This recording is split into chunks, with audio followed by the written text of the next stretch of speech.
Tere tulemast! Ma soovin täna jagada teemal, mida ma nimetan sisemine vaikuse kuningriik.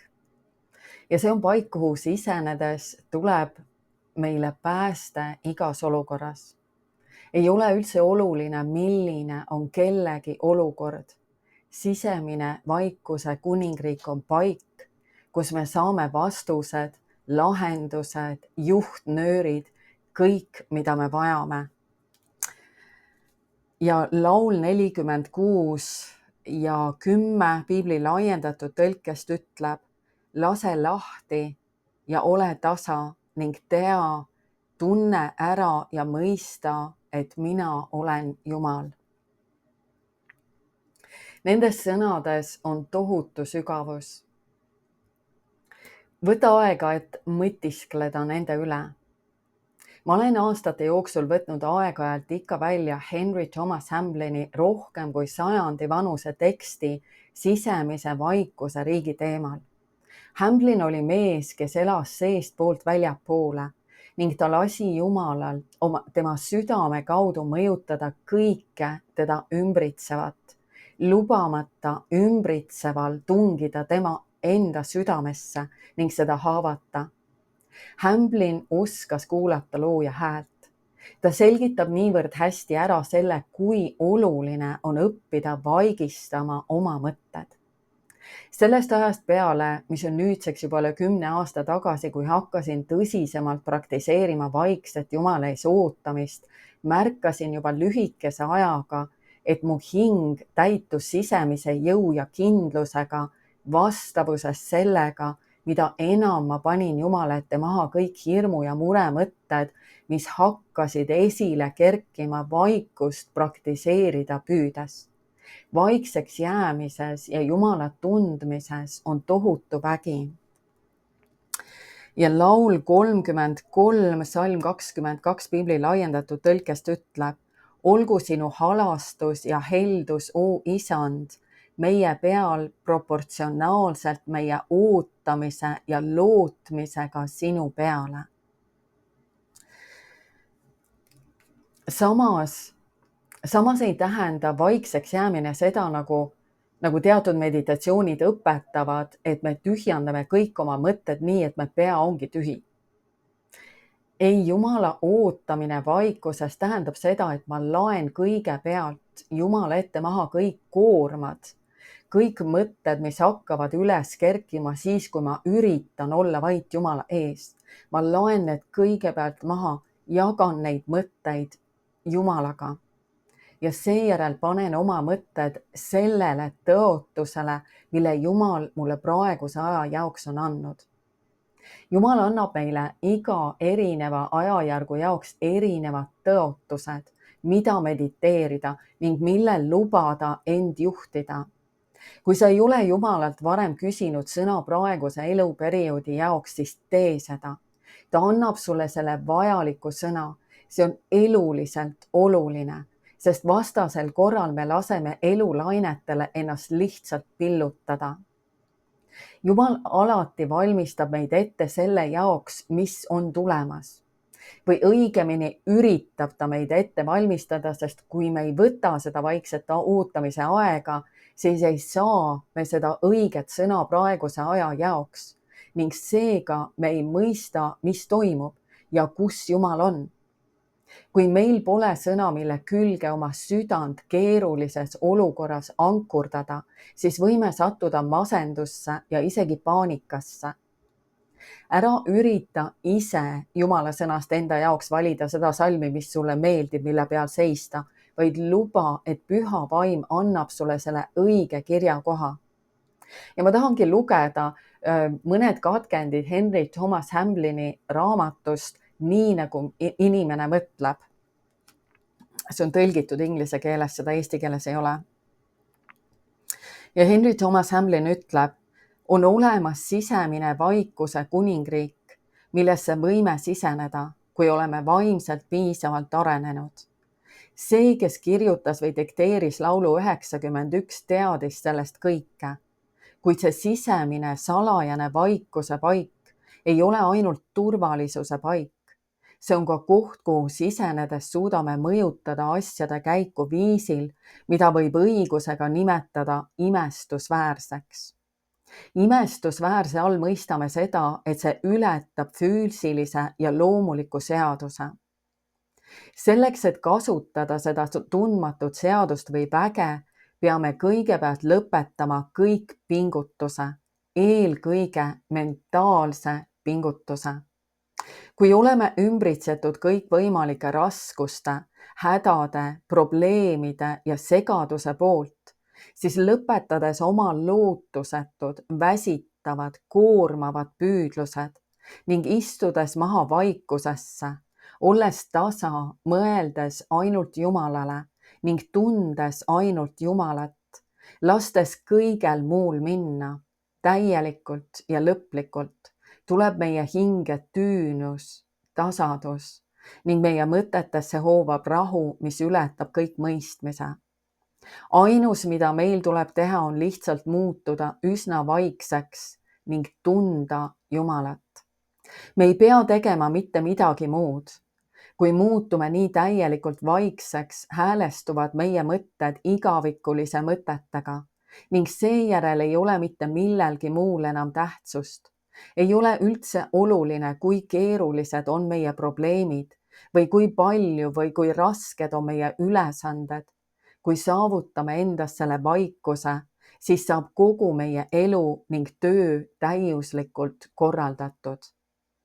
Seda sisemist vaikust sellisel tasandil saavutada, et luua kontakt, on niivõrd raske, et kõik need, kes ei ole vaimselt küllalt arenenud, lähevad palju meelsamini tagasi pingutustesse ja ponnistustesse, kuigi tehes seda lootusetult, selle asemel, et arendada seda vaikust. Ainus, mida meil tuleb teha, on lasta kõigel minna ning tunda Jumalat. Kõikvõimalikud mured ja ahastused võivad tulla me mõtetesse, püüdes saavutada meie tähelepanu.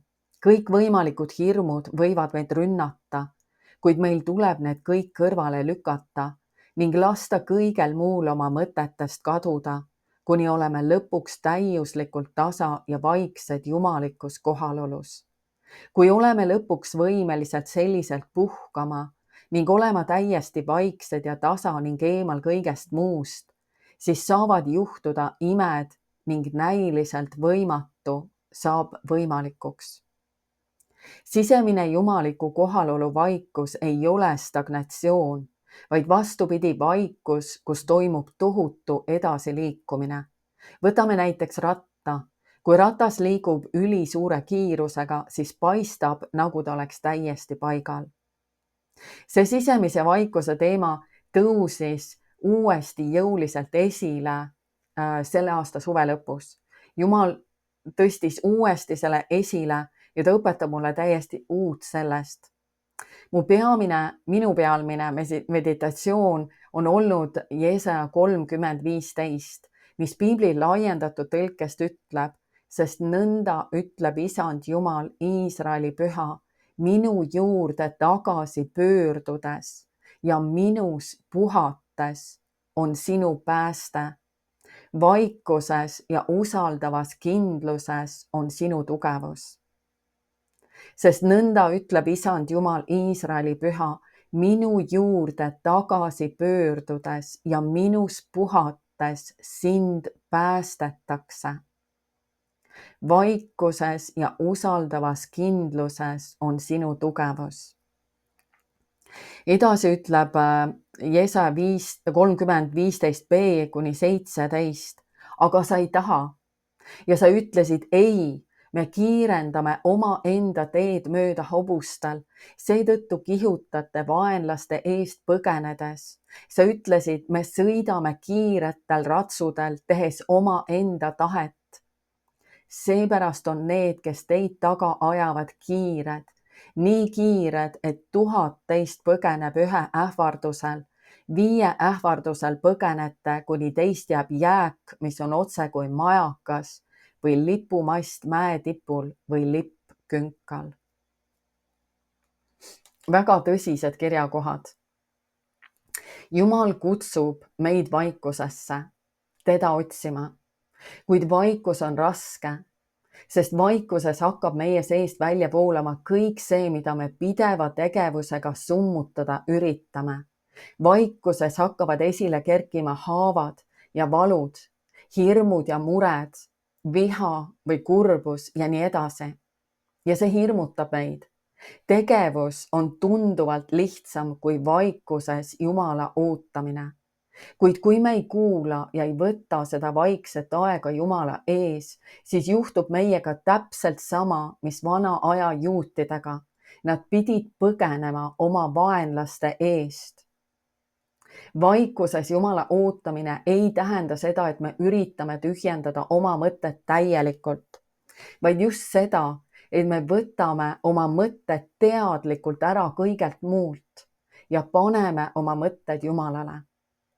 Me mediteerime tõel ja me ei mõtiskle ükskord ühel kirjakohal ja järgmisel päeval teisel kirjakohal, vaid me suuname oma mõtted väga konkreetselt sellele, mis Jumal meie südamesse on kõnelenud selle ajaperioodi jaoks. See võib olla üks konkreetne kirjakoht, mille Jumal me südamesse on pannud ning me mõtiskleme sellel, et see konkreetne tõde jõuaks meie mõistusest südamesse ja selle läbi muudaks meie elu ja olukorrad. Me kõik teame, mida ütleb Johannese 8:32 ja Piibli laiendatud tõlkes ta ütleb, te saate teadma või tundma tõde ja tõde teeb teid vabaks. Mõtle sellele, kui me saame tundma tõde, siis teeb see tõde meid vabaks. Mitte see tõde, mida me oma mõistuses teame, vaid ainult see tõde, mida me isiklikult tunneme. See tõde, mis on saanud osaks meist ning juhib meie elu, see tõde on vabastava toimega. Neuroteadlane Dr. Caroline Leaf õpetab, et selleks, et üks tõde saaks osaks meist ning hakkaks meie elu suunama, tuleb seda tõde mediteerida iga päev vähemalt 7 minutit korraga, vähemalt 63 päeva järjest. Sest 21 päeva võtab aega selle vale väljajuurimine ning 21 päeva võtab aega, et selle tõe endasse juurida ja siis 21 päeva veel, et selle täielikult endasse juurutada. Vastasel korral me teame oma mõistuses tervet hulka sõna, kuid see ei muuda me elusid ja me libiseme ikka ja jälle tagasi oma vanadesse maailmast pärit mõttevallidesse, mis juhivad meid pimedusse. Meil tuleb võtta aega, et mediteerida sellel sõnal, mille Jumal meie jaoks praeguse aja jaoks on andnud. See sõna peab saama osaks meist, siis ta purustab vaenlase valed, mille me senini oleme lubanud end kontrollida ja juhtida. See on üks kõige olulisemaid asju, mida me saame teha. Kui konkreetsed tõed ei ole korralikult me südamesse juurutatud, siis rünnakute tulles lööme me kõikuma, sest meil ei ole mitte midagi, millest kinni hoida ja millele toetuda. Kui mingi konkreetne sõna on aga sügavalt me südamesse juurutatud, siis on rünnakute tulles meil midagi väga tõelist, millest kinni hoida. Ja Jeesaja 40 ja 31. salm Piibli laiendatud tõlkest ütleb, aga need, kes ootavad isandat, kes otsivad teda ja loodavad tema peale, need muutuvad ja uuendavad oma jõu ja väe. Nad tõstavad oma tiivad ja tõusevad üles Jumala lähedale nagu kotkad tõusevad päikese poole. Nad jooksevad ega väsi, nad kõnnivad ega väsi ega tüdi. Ja kui ma seekord lugesin seda kirja kohta, siis kõnetas mind kõige enam selle juures see, et vaid need muutuvad, kes võtavad aega, et oodata isandat. Ainult need uuendavad oma jõu ja väe. Kes ei võta aega, et Jumalat oodata, need väsivad ja nad tüdivad. Jumala sõna üksainus kirjakoht on tegelikult niivõrd sügav, et me võime sellel igavesti mediteerida ja selle osadeks lahti lammutada, et sellest sügavuti aru saada. Igal sõnal ühes lauses on sügavam tähendus. Ja ma ei mõtle praegu sõnaraamatu tõlgendust, vaid sõna tõlgendust piibli enda abil. Näiteks me vaatame, kus veel sedasama sõna on piiblis kasutatud ja millises kontekstis. Kui ma hakkasin seekord mõtisklema Jesaja 30:15 üle, hakkas Jumal mulle iga sõna tähendust tunduvalt sügavamalt avama. Kui me võtame selle vaikse aja iga päev vähemalt 63 päeva järjest ning mõtiskeleme sellel kirjakohal või tõel, mille Jumal on meie südamesse pannud, siis me sööme välja vähemalt ühe vaenlase vale, mis on meid senini valitsenud ja kontrollinud. Vaenlane ei saa meid enam selle vale küüsis hoida. Kui alguses on raske oma mõtteid nii konkreetselt mingile kirjakohale suunata, siis võime lugeda seda kirjakohta, hoida seda oma silme ees, kuid väga oluline on mitte lubada oma mõtetel kuhugile mujale lappama minna. Alguses on see raske, kuid kui sellise mõtete suunamisega ära harjub, siis on sellel elu ja olukordi muutev vägi.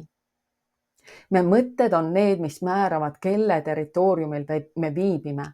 Kui me mõtted lähevad vastuollu Jumala sõnaga, siis eksleme vaenlase territooriumil ja tal on seaduslik õigus meid kiusata ja piinata.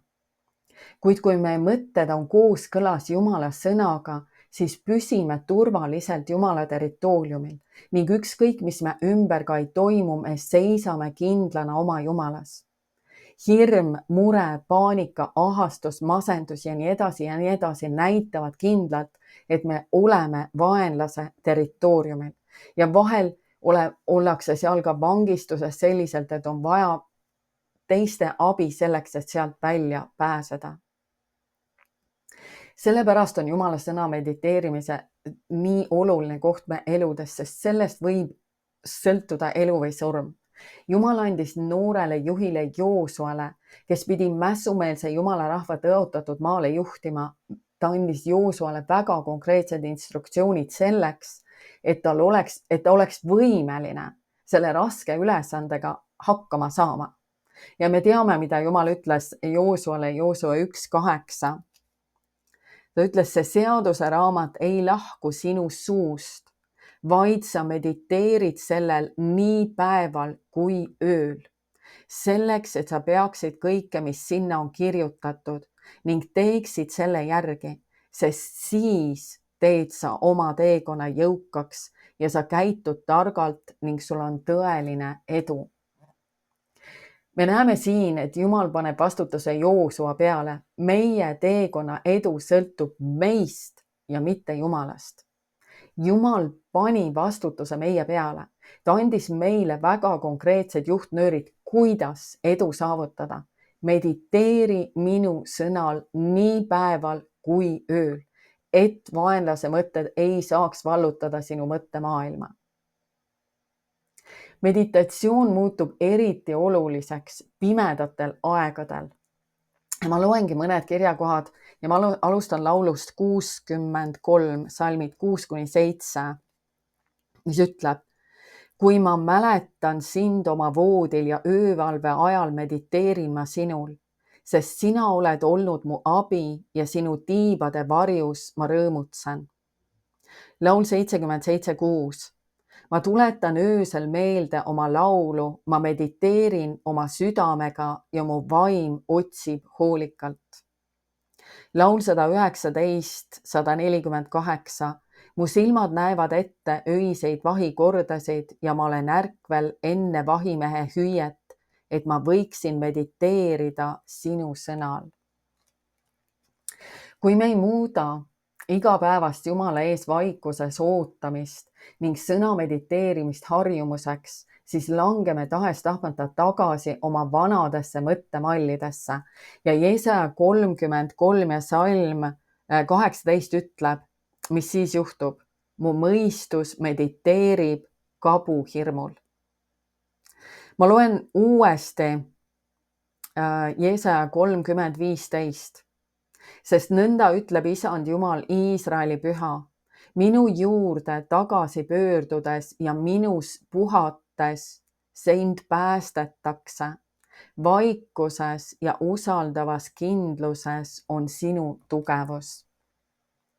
Jeesaja ütleb, et meie pääste on igas olukorras Jumala juurde tagasi pöördumises, mis tähendab meeleparandust ehk kõige selle kõrvaldamist, mis blokeerib Jumala läheduse meie eludes ning Jumalas puhkamises ehk siis kõigi inimlike ponnistuste kõrvaldamises, et ennast ise mingist keerulisest olukorrast välja päästa. Jumala ootamine tähendab seda, et me peatame oma 100 kilomeetrit tunnis tormavad mõtted ning paneme oma mõtted teadlikult Jumalale ning keskendume vaid temale. Selles vaikuse paigas me paneme tähele seda, kui Jumal tõuseb üles meie seest ja hakkab liikuma, siis me liigume temaga kaasa. Ja sellisel juhul me ei maga maha seda õiget hetke ja me ei maga maha seda õiget lahendust. Ma loen veel mõned kirjakohad. Laul 62, 1 ja 5 piibli laiendatud tõlkest. Üksnes Jumalat ootab mu hing vaikuses. Temalt tuleb minu pääste. Mu hing oota ainult Jumalat ja alistu vaikselt temale, sest minu lootus ja ootus on temalt. Jeesaja 49, 23, teine pool. Ja te saate tundma isiklikul kogemusel põhineva tutvuse ja arusaamise kaudu, et mina olen Isand, sest need ei jää häbisse, kes mind ootavad, otsivad ja loodavad minu peale. Need ei jää häbisse, kes mind ootavad, otsivad ja loodavad minu peale. Jeesaja 64, 4. Sest iidsetest aegadest peale pole ükski kõrv kuulnud ega ükski silm näinud muud Jumalat peale sinu, kes tegutseb aktiivselt selle eest, kes teda tõsimeeli ootab. Väga võimas tõotus.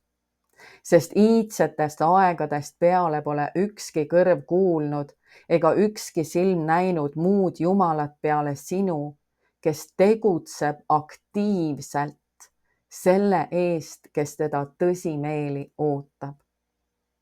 See on väga oluline teema, just Jumala ootamine vaikuses. Sellest sõltub niivõrd palju meie eludest. Ma soovitan sul seda uuesti üle kuulata ja mõtiskleda nendel mõtetel ka, mis Thomas Henry Amblin tõi esile ja nendel kirjakohtadel. Ole südamest õnnistatud. Jumal kinnitagu ja julgustagu sind. Amen.